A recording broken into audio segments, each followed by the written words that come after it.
When a B-17 landed at Moffett Field this week, the sights and sounds and smells of it fired a lot of memories. Or the gunner the bombardier would use this one. Roy Delpierre's sons, Dennis and Terry, had been counting on that. There were a lot of heroes that came out of the 40s, and I think my father was one of them. The only time he talks about it is when somebody brings up the subject, but he doesn't initiate it. Roy's 91, an age when nothing comes easily, except perhaps the urge to let up a bit. Getting tired? Well, no, not. Before running the admissions office at San Jose State University, Roy spent 20 years in the Air Force, a career documented by photographs and all the other stuff in these boxes on the kitchen table. And then this piece of flak hit me in the leg in one of the missions. I don't even remember which one it was now. He flew 24 missions, to be exact, piloting one of those very same B-17s over Germany in World War II, a plane that Roy named Ruthless after the new bride he missed back home. Well, we hoped to be ruthless in a vicious sense, but I was ruthless without my wife.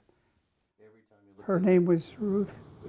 Actually, 3 World War II planes flew into Moffett this week, part of a See Them, Touch Them, Walk Through Them moving museum run by the Collings Foundation, which honors history and the men who made it.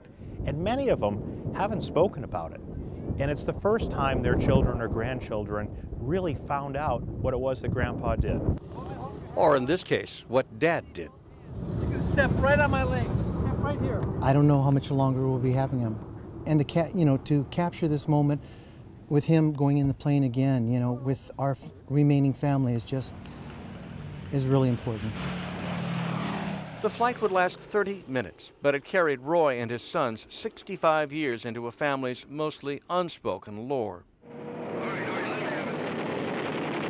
Roy could easily have been one of the 30,000 Americans who died in B-17s.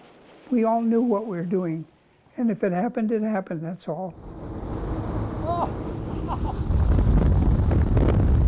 But for all the fun they had up here, there was also an irony eating at Roy.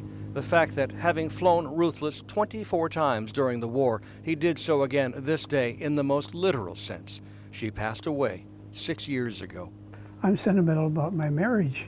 Roy Delpierre did not linger on that for long, however. Whoa! When the flight ended, he posed for maybe his last picture ever with a B-17. It shows a father and 2 sons connecting on the day a life and a family history came full circle. Roy, is anything easier at 91 years old? Loving my sons is easier. From Moffett Field in Mountain View, Wayne Friedman, ABC 7 News.